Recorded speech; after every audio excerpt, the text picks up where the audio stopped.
Hola, buenas tardes a todo el mundo. Buenas tardes a todos. Esperamos que se encuentren bien. Estamos acá con Daniel y teníamos una idea nueva para un tercer proyecto del canal. Mini proyecto, sí. ¿Sí? Dentro de todo. Porque primero les vamos a contar qué es y después un poco, o sea, les voy a contar por qué y después qué es. Y es, Eso. eh, como nos dimos cuenta que dentro de todo los videos de Hegel eran bastante bien recepcionados. Nos dijimos como podríamos seguir leyendo otro autor o otra obra en los intertantos para que también cayera como una vez a la semana, pero si Hegel son los domingos, esto sea los miércoles o los jueves, A mitad de semana. claro, para que puedan seguir escuchando nuestras bellas voces o nuestras caras por la plataforma de elección. Y Y eso nos llevó a elegir a quién vamos a leer en estos próximos videos, que es Sí. Friedrich Nietzsche. Queremos leer su obra de El Anticristo. La verdad es que yo nunca la había leído antes y dije, bueno, puede ser un buen momento para embarcarnos en esto. Daniel ya la había leído en otra ocasión, pero también todo esto que hemos ganado viendo el tema de Hegel, yo creo que es súper enriquecedor para una lectura como esta. Sí. Sobre todo para darle una segunda releída y avanzar de nuevo. Claro. Y también considerar que Nietzsche, si no me equivoco, era un hegeliano, aunque era más simpatizante, o por lo menos se basó, el movimiento político de derecha posterior a Nietzsche se basó en él. Entonces se hizo como esta división entre los hegelianos de izquierda y los de derecha. Los de izquierda se basaban en lo que decía Marx y los de derecha usaban como materia prima lo de Nietzsche, aunque no sé si todavía en su obra era tan alusiva a ese tema. Sí, yo creo que ahí hay un tema también. Así que eso lo vamos a descubrir con el paso de las hojas. Y, y nada, esta es una obra relativamente corta en Corto, términos sí. de páginas, son como 70, Son 62, si no me equivoco. mejor todavía. Y nuestra idea es que como cada capítulo cuando son entre una y media plana. Sí. Entonces, la idea será, no vamos a leerlo porque como vamos a leer como aproximadamente 6 capítulos por día, por sesión, sería muy latero, así que es probable que encuentre un link para el libro en la descripción del video, pero Sí. como lo dijimos esa vez con Hegel, eso es piratería y está mal, así que Está mal. no lo hará. Diosito no lo creo. Sí. Exactamente. Así que nada, partir con eso. Eh, y, y partir con el prólogo. Y los primeros Sí. los capítulos del Los 1 al primeros 6 6 para capítulos. estar en el video, exactamente. Sí, Entonces, me parece. la forma en que yo lo haría desde el lado de ustedes sería que leyeran el prólogo y los 6 capítulos y después los que vengan por su cuenta y después vuelvan al video o al podcast y escuchen lo que pensamos y ahí sé que puede generar un paralelismo, pero intenten Sí. leerlo al Y ojalá principio ustedes solos, sus opiniones, si tienen, nos las puedan hacer llegar para por supuesto, escuchar y ver cómo generamos esto en conjunto. y enriquecer y ganar todo. Sí. Entonces, eh, a mí en el prólogo me ¿Mm? pareció que la idea como más fuerte que había en él era que Nietzsche defiende quién es y quién no es el lector objetivo de su libro, quién es su público objetivo. Sí. Él hace una diferencia de la humanidad común con la famosa idea del superhombre o Übermensch en alemán, Mm. donde lo pone al Ubermensch como el próximo eslabón evolutivo, si no biológicamente, al menos en el término valórico y lo que implica ser parte de este nuevo proceso. Entendiendo que el prefijo Uber en alemán no necesariamente es super, porque cada vez que yo escucho superhombre me imagino como Superman, sino que Uber también puede entenderse como sobre, por sobre algo o por encima de. En este Como la caso, el superación proceso del evolutivo. hombre. Oh, Exactamente. Y Mensch sí, es hombre. sí. Y hombre entendido como género humanidad, no como varón. Sí, como se usa en filosofía muchas veces que se asume hombre por que se usa antes. Claro. Sí. A mí me pasa por lo menos, sobre todo la primera vez, que también en el prólogo como que se muestra mucho el carácter de Nietzsche, que es como bien, no sé si impulsivo, ¿Mm? pero demuestra todo este desdén hacia aquellos que considera débiles o que no son parte Claro. de esta nueva estirpe de hombres, por así decirlo. Sí. Es como súper cáustico con desdeñoso, como lo escribiste, con los quienes no están dispuestos a hacer este paso, a superar a la humanidad. Sí. Y, y de ahí nace un poco como la idea de que Nietzsche planteó lo que vendría a ser las ideas del Tercer Reich, con de la raza aria y la superioridad alemana y todo eso. La mejora de la humanidad, que de alguna forma se tomaron, se basaron en algún sentido, yo creo, en las ideas de Nietzsche, pero Nietzsche no sé si ese era su punto. No, Yo creo que no, por lo menos. de hecho, hay un concepto que se usaba en la propaganda nazi, que era el Untermensch, que es ¿Mm? el hombre bajo por debajo del hombre, en contrario al ¿Mm? Übermensch. Pero esa idea no era de Nietzsche, era de otro filósofo. Sí, po. Y, que también es muy interesante, Nietzsche al principio era considerado, se consideraba a sí mismo como alemán, porque él vivía en Alemania, pues nació allí. Pero con el paso de su vida, cada vez que envejecía más, él se consideraba más polaco que alemán. Ya. El tema es que cuando Nietzsche murió, la ¿Mm? hermana de él modificaba los escritos de Nietzsche porque el esposo de su hermana Era del partido. era, era del partido nazi de Alemania, pues, y antisemita y todo eso, y Nietzsche estaba en contra del antisemitismo, lo consideraba un vicio, e incluso estaba en contra del nacionalismo.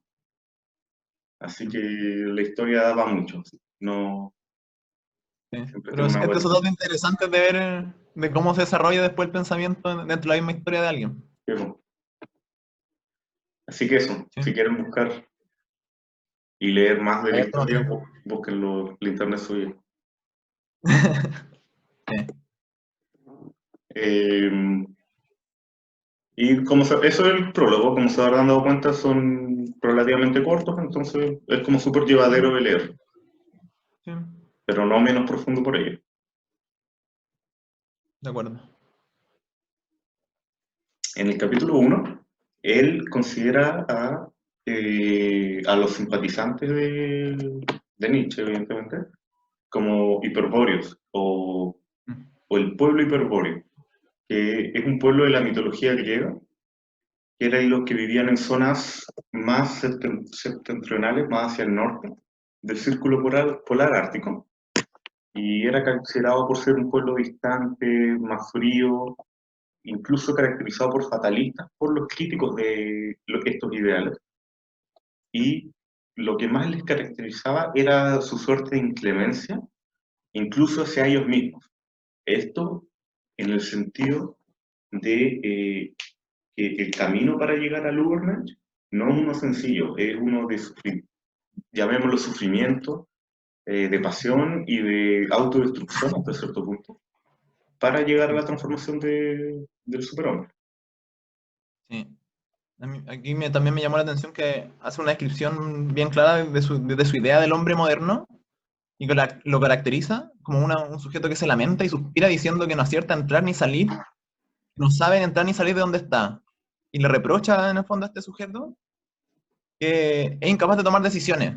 Esta incapacidad de tomar decisiones, que de alguna manera llevaría a la humanidad a, seguir, a tomar el siguiente paso, a llegar a este lugar nuevo, a este lugar hiperbóreo, está dado por su moral, que lo detiene. Detiene a la humanidad en su avance, de alguna manera. Ujú. Él dice que en el fondo la humanidad sufre de la enfermedad del modernismo, que es su conformismo, y marca una diferencia entre la gente hiperbórea, el habitante de los hielos, con esta enfermedad que la llama un sicoro, que es un viento cálido de África. Siroco, amigo. Dice que vale más vivir entre los hielos que entre las virtudes modernas. Claro. Eso es el viento del siroco, no Sicoro. ¿Cómo, perdón? Es el viento del siroco, no Sicoro. Ah, me equivoqué. Me equivoqué. No, tranquilo. A todos nos ataca la dislexia. Pero claro, Sí. habla de una inversión de los valores, de que al hiperbóreo le contiene su bravura, básicamente. Por eso tiene esta necesidad de migrar del resto, de alejarse de lo común o de lo normal o normalizado, y por ello son tildados de fatalistas finalmente. Dice que reafirma sus propios valores, diciendo que en realidad nuestra fatalidad era la plenitud, la tensión, la abundancia de fuerzas. Eso es lo que le caracteriza al pueblo hiperbóreo. Sí. Y a mí algo que me llamó la atención al final es que ¿Eh? decía que su simpatizante, en el fondo, su espíritu se oscurecía porque no disponían de una senda.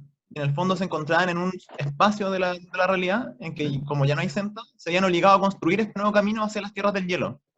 Y ese proceso, como tú bien planteas, es un proceso complejo de dificultad, de sufrimiento y que requiere ser capaz de aguantarlo, de buscar ese propio sufrimiento, por así decirlo.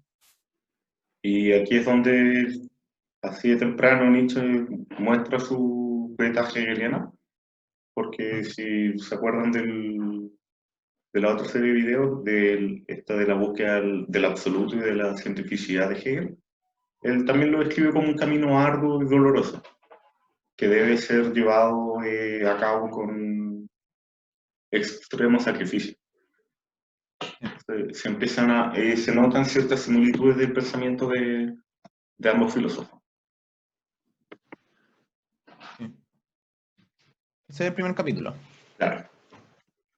Ya para el segundo, hace la separación entre aquello que él considera bueno, no en términos morales como que él critica muy fuertemente, que lo llama moralina incluso, de una forma bien Después despectiva de referirlo, sí. que dice lo bueno en términos de lo necesario para llegar al superhombre, y lo malo o lo débil y lo fracasado como aquello que retrasa dicho proceso. Sí. El débil y el fracasado, por tanto, deben perecer. Pero incluso más que eso, deben ser ayudados a perecer. Sí. Pero no por el concepto de destrucción de estas personas, finalmente, sino que con la idea en mente de ayudarlos a brotar como algo nuevo y fortificarlo, como una transformación. En el Y, fondo. Sorry, dale. sí, lo último con lo que terminaba es que lo que él caracteriza como aquello que es muy condescendiente, como lo más condescendiente de la modernidad, es el cristianismo, porque es la religión que alaba los valores como la humildad, la modestia, la compasión hacia los que no tienen. Nietzsche dice muy por el contrario, no, el que no tiene que ser ayudado a que sí tenga. Sí. Sí. Y en ese sentido, esa es la crítica que pone a la moral cristiana. Como Mm, que desde la forma en que lo ve Nietzsche, es el obstáculo que tiene que superar de alguna manera, este obstáculo social que limita las capacidades de la gente. claro. En una otra forma, que también lo plantea más adelante. Él habla también en ese capítulo de que la dicha, lo que es la felicidad, ¿Mm? es lo que se experimenta cuando hacemos ejercicio de nuestra potencia, de nuestro poder, cuando hacemos ejercicio de nuestra voluntad Claro, es cuando nos damos cuenta de que hemos vencido una resistencia. sí, po, Y ya, ese es el proceso que, según él, ahí se encuentra la felicidad, ahí se encuentra la dicha. sí, po. Y Y en ahí ese hace, sentido, ¿eh? el- la voluntad tiene que ver con la voluntad de existir para Nietzsche, la voluntad de ser creativo, de aceptarse, de tener la fortaleza interior para soportar el dolor, o la pasión, por así decirlo. Y la voluntad para Nietzsche es, o en algún sentido debiese ser, el motor de cambio hacia el superhombre. La voluntad del sujeto es el motor que va a guiar los pasos hacia adelante, y por consiguiente, en lo contrario, observa que es débil todo aquello que el cristianismo personifica en su moral, que es estos valores que él los llama débiles. Claro, que son finalmente lo que evitan que el hombre llegue a la superación de la Mm, humanidad. sí,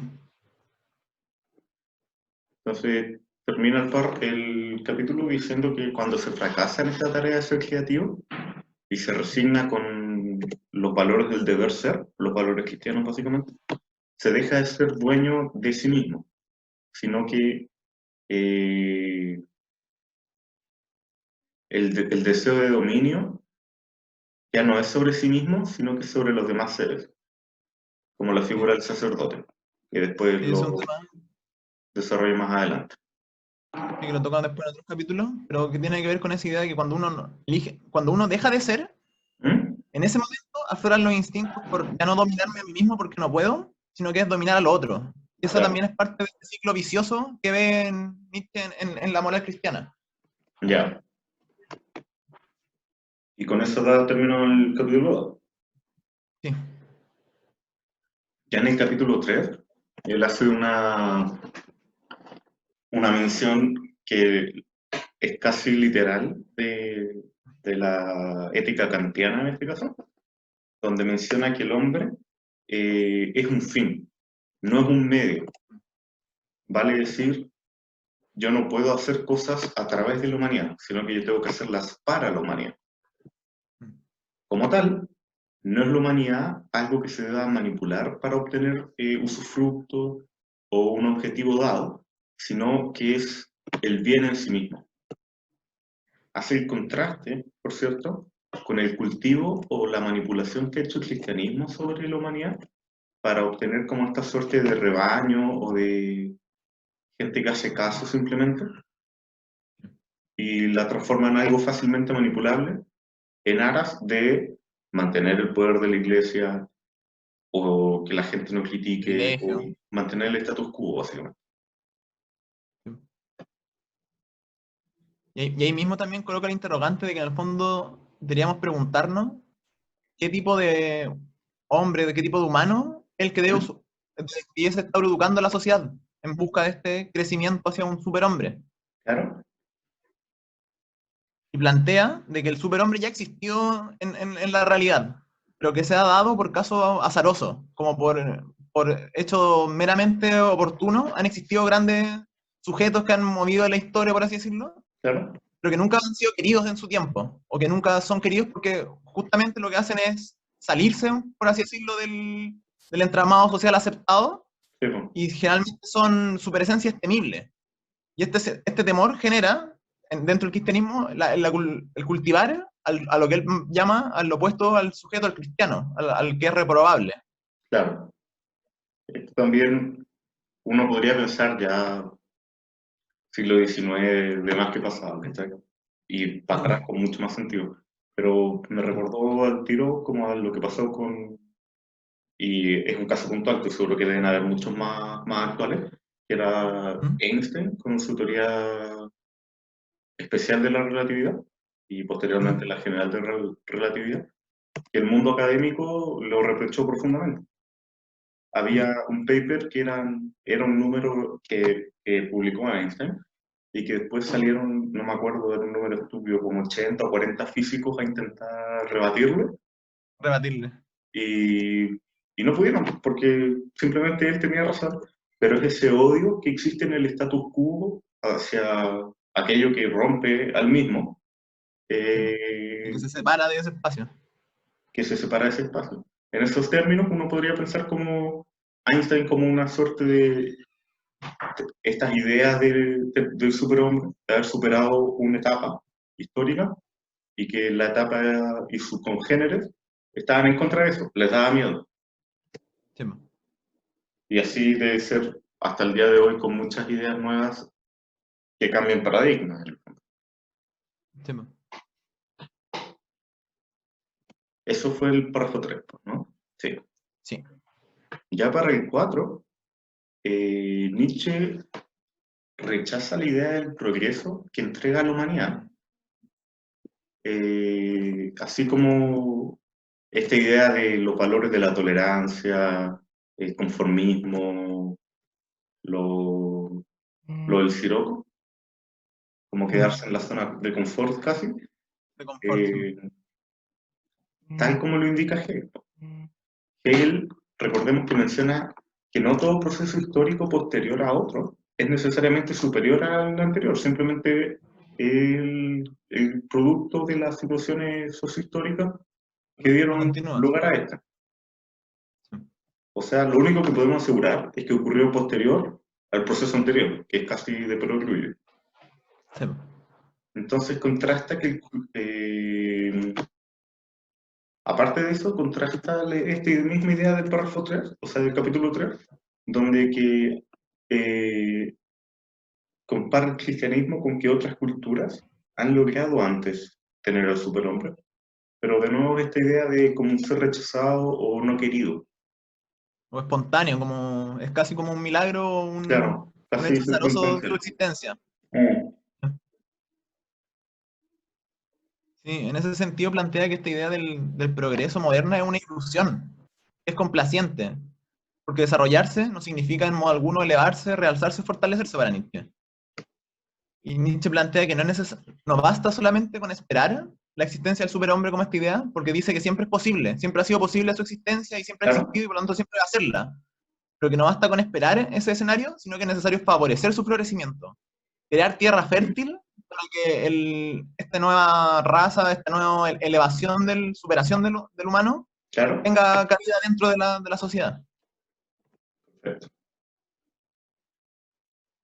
Ya para el párrafo quinto, critica bueno, continúa con su crítica del cristianismo como un mecanismo regulador del superhombre, calificando a este como algo malo, como algo indeseable.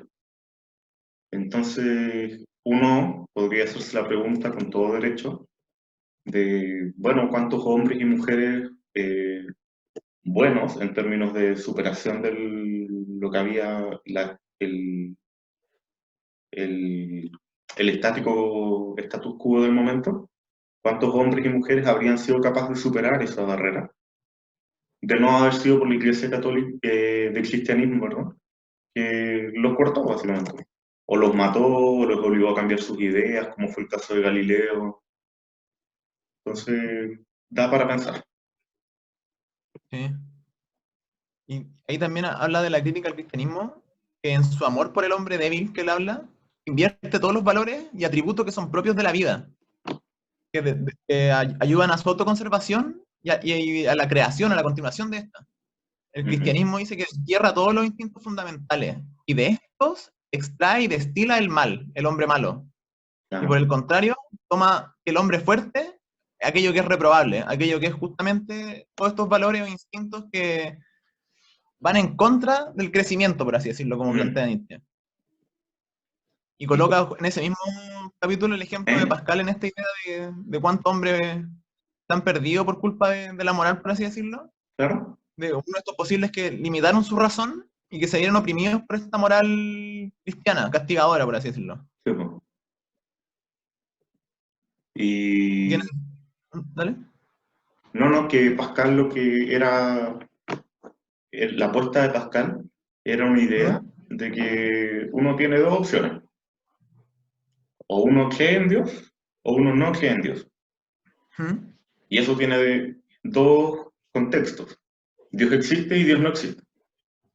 Entonces se forma esta tabla como de 2 por 2, que es ¿Mm? como las probabilidades que nos enseñaron en el colegio.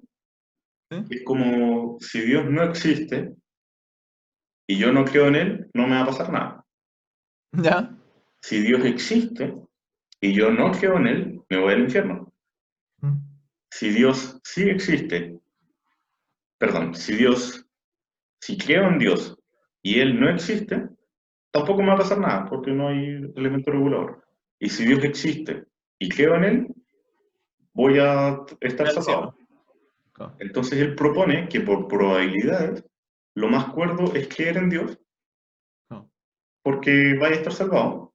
Y si existe, se genera como hay un cuarto de que me vaya al infierno, un medio de que me vaya, No pase nada. no pase nada, y un medio de que me vaya a la salvación. Claro. Entonces, lo mejor que uno puede hacer es creer porque te cae con los tres cuartos de outcome positivo. Sí. El tema es que Pascal, hacia el final de su vida, consideraba que este pensamiento era como inmoral Mm. porque estaba contaminado por el pecado original Mm. y que le Toda evitaba la ver razón. la verdadera moral cristiana, la verdadera razón. Y es nuevamente el cristianismo con sus ideas de culto. Sí. Y es interesante ver eso porque si bien tal vez en esa época, siglo XIX, el cristianismo probablemente era tal vez el gran, o la gran estructura que tal vez Nietzsche veía como este peso sobre la humanidad. ¿Mm? Hoy en día también cabe ver que otras estructuras también generan ese mismo peso, porque tal vez la religión hoy día no tiene el mismo valor que tuvo en algún momento, no Claro. tiene el mismo peso, siendo que tal vez la mayoría de la gente es religiosa, pero el status quo de alguna manera se mantiene a nivel económico, a nivel social, Sí, y pues, genera el mismo tipo de opresión dentro de la sociedad. sí, pues. Eso es como esta idea como de la sociedad en rendimiento. ¿Mm? Es como, si no estudio, me va a ir mal, y si me va mal es mi culpa, por tanto tengo que estudiar para ser productivo, para ganar plata, para bla, bla, bla. Es un Para poco llegar así, a... para llegar a Sí, algún lado. sí. Es esa Porque idea tenemos que llegar también. a algún lado, que hay una carrera. Claro, Sí, es la misma idea porque coloca la productividad como aquello que es como lo bueno y la felicidad lo pone como lo malo. sí. Como Ya este todo- mismo proyecto que estamos haciendo, Mm. como, ya, es bueno, entretente con eso, pero Sí, no pierdas de vista tus estudios, más formales. sí, sí, po. En el fondo la productividad pasa a ser el fin en alguna medida. ¿Sí? Con el humano como medio, que es en Claro, contra de lo que está Nietzsche. que ese es el problema. Exactamente. Sí, Y ya para cerrar este episodio. este episodio, en el capítulo 6, y este puede ponerse un poco enredado porque al menos cuando lo traté de escribir me enredé un poco, pero vamos Sí, de a poco. lo vamos a intentar, sí. Dice que la perversión del cristianismo es lo que Nietzsche entenderá por virtud. Para Nietzsche, la perversión es justamente lo que lo cristiano reconoce como virtud, la búsqueda de valores decadentes que merman el desarrollo del superhombre. O sea, si la virtud cristiana es la humildad, por ejemplo, para Nietzsche eso es una perversión. Sí. Y para lo que los cristianos es perversión, toda esta ansia de ser mejor, para Nietzsche será la virtud. No, Nuevamente, no en términos morales, porque él está en contra de la moralidad, sino que es en pos del desarrollo, del superar. sí. Entonces, para Nietzsche, la vida implica crecer, aumentar su poderío y su duración en el tiempo. Finalmente, termina recalcando que los valores que percibe la humanidad como sagrados, en términos cristianos, y esta es la mejor parte, son los Sí. valores de la decadencia y del nihilismo. O Sí. sea, esta es la forma más clara de decir que Nietzsche no era antinihilista, No. porque el nihilismo implica entregarte al destino y que sea lo que tenga que ser. Y dejar que la vida pase y no hacer nada con ella. Exacto, él muy por el contrario, él dice tomar el toro por las astas y transformar la vida es mi súbdito. Yo la llevo a donde yo quiera. Y por eso él habla mucho de, siempre está plagado de los instintos, de la voluntad, porque en el fondo es las ganas de hacer, las ganas Mm, de hacer frente a un universo que puede que esté vacío, puede que no tenga un sentido a priori.